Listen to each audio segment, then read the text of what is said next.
안녕하십니까. 그레이엄 앨리슨의 예정된 전쟁을 발표하게 될 43기 AB종입니다. 이 책은 단순한 예측이 아니라 우리가 어떻게 위기를 피할 수 있을지에 대한 이야기를 전합니다.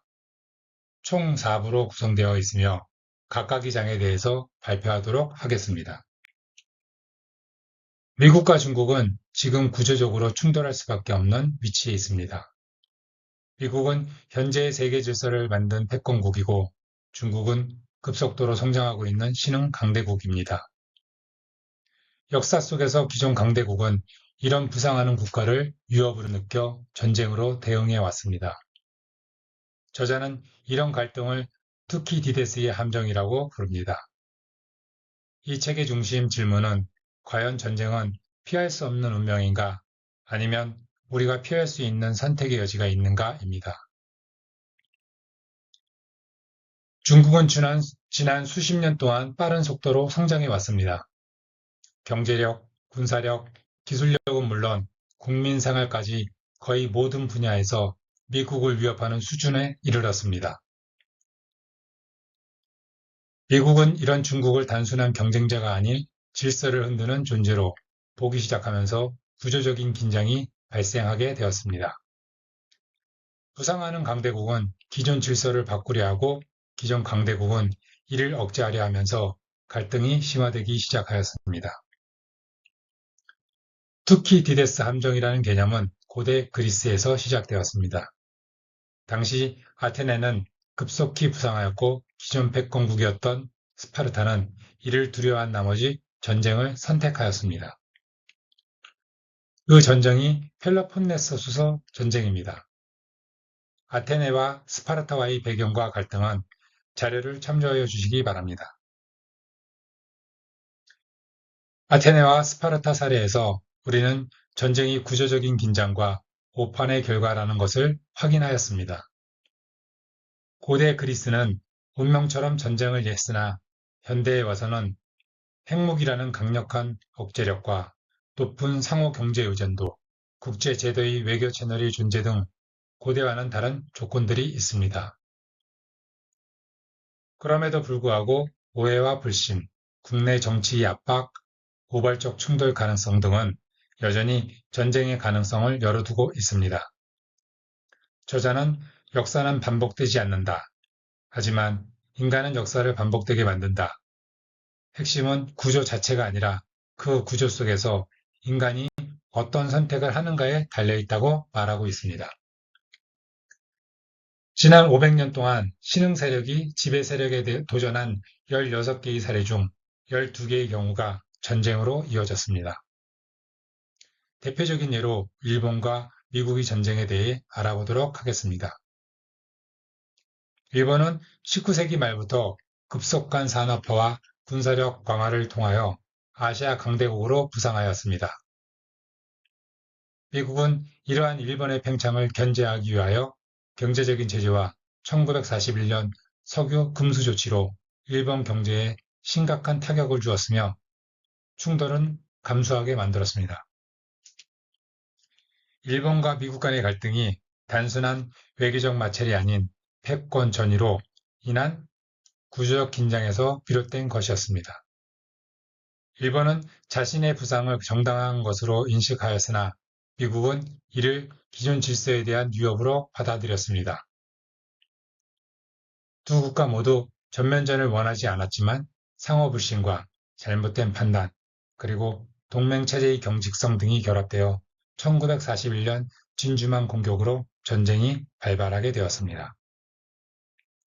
저자는 일본과 미국의 사례를 통해 현재의 미중 관계에서도 유사한 구조적 긴장이 존재함을 경고합니다.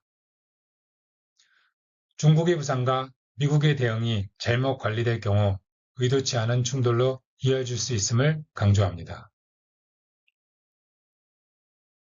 영국과 독일의 전쟁은 부상하는 독일과 기존 패권국 영국 사이의 전쟁입니다. 19세기 후반 독일 제국은 통일 이후 산업, 기술, 군사력을 빠르게 강화하였습니다. 영국은 당대 세계 최강의 해양 패권국이었고 독일의 도전을 위협을 인식하고 있었습니다. 드레드노트 전함 도입 이후 영국과 독일 간 해군 군비 경쟁이 본격화되었습니다. 독일의 군함 확정은 영국에게는 패권국 대한 도전으로 받아들여졌으며 독일을 외교적으로 고립시키고 삼국 협상 강화로 대응하였습니다. 독일의 부상은 영국의 위기의식을 자극했고 양국 모두는 상대를 공격할 의지가 있다고 오해하게 되었습니다. 불신과 오판이 누적되며 양측은 점점 불가피한 충돌 구도로 접어들었고 그 결과 1차 세계대전이 발발하였습니다. 직접적 원인은 사라예보 사건이었지만 그 이면에는 수십 년간 쌓아온 구조적 패권 충돌이 있었다는 것이 저자의 분석입니다. 지금부터는 현재의 미국과 중국의 관계에 대해서 알아보도록 하겠습니다. 미중은 경제적으로 1대1로와 무역 장벽, 관세 부과를 통해 글로벌 영향력을 넣고 충돌 중이며 AI, 반도체, 5G 기술 경쟁도 치열하게 전개되고 있습니다. 특히 미국은 화웨이 제재 등으로 기술 경쟁을 국가안보 차원에서 대응하고 있습니다. 군사적으로는 중국의 남중국해 군사기지화에 대해 미국이 항행의 자유작전으로 맞서며 군사적 긴장이 고조되고 있습니다. 또한 미중 갈등은 단순한 힘의 경쟁을 넘어 정치체제, 역사관, 문화적 가치의 충돌이라는 문명적 양상을 띠고 있습니다. 미국은 민주주의와 개인의 권리를 중시하고 중국은 권위주의와 집단 이익을 우선시합니다. 이러한 차이는 상호 오해와 불신을 낳으며 갈등을 지속시키는 구조적 배경이 되고 있습니다. 미중 간 갈등은 남중국해, 대만 문제, 무역, 기술 분야에서 뚜렷하게 나타납니다. 첫째는 남중국해의 갈등입니다. 중국은 남중국해에서의 영유권을 주장하며 인공섬과 군사기지를 건설하고 있으며 미국은 이에 맞서 항행의 자유작전을 통해 대응하면서 군사적 긴장이 고조되고 있습니다. 둘째는 대만 문제입니다.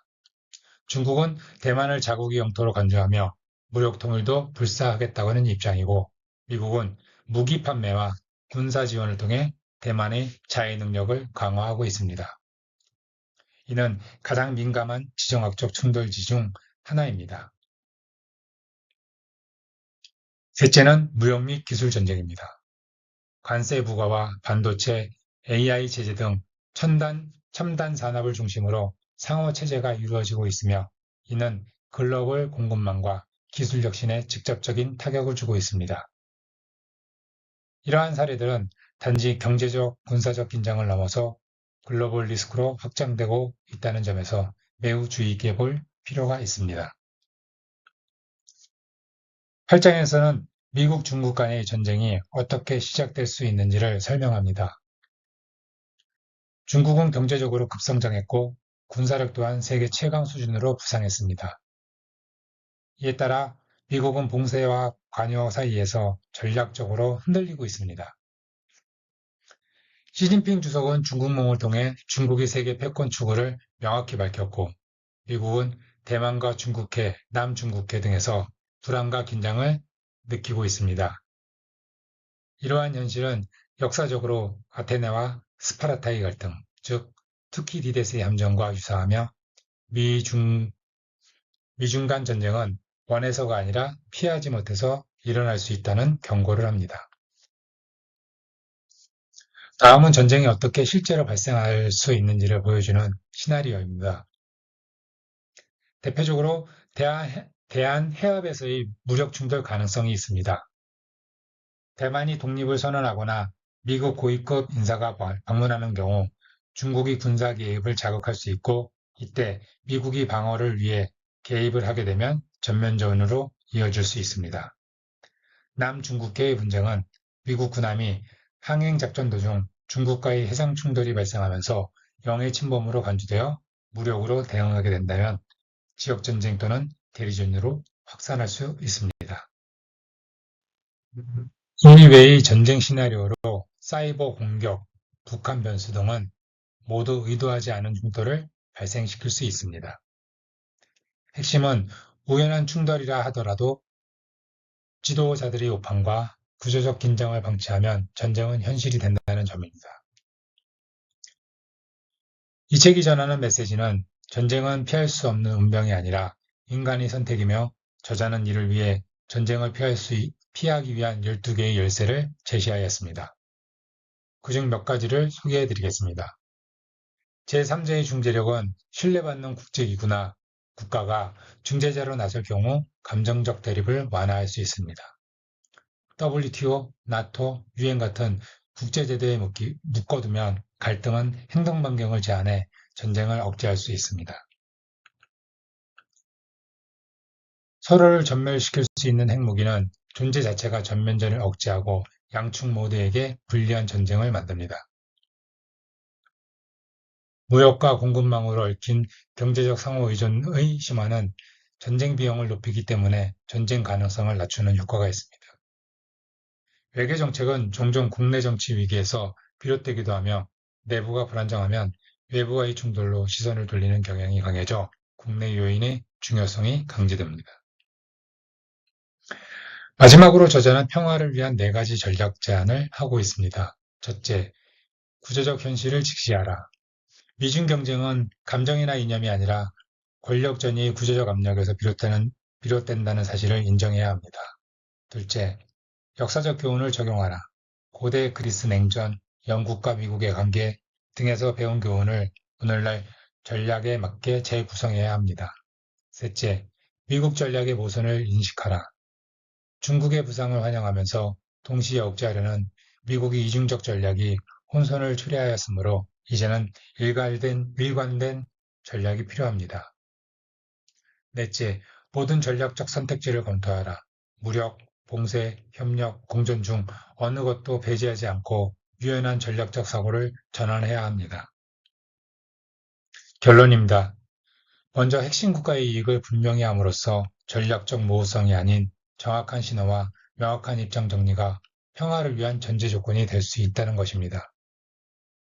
둘째는 중국의 목표를 이해하는 것인데 이는 역사적 맥락과 정치적 구조를 이해하는 것을 말해주고 있습니다. 셋째, 미국은 일관되고 장기적인 대중전략을 수립해야 한다는 것입니다. 전쟁을 피하면서도 미국의 가치와 이익을 지킬 수 있는 전략적 설계가 필요하다는 것입니다.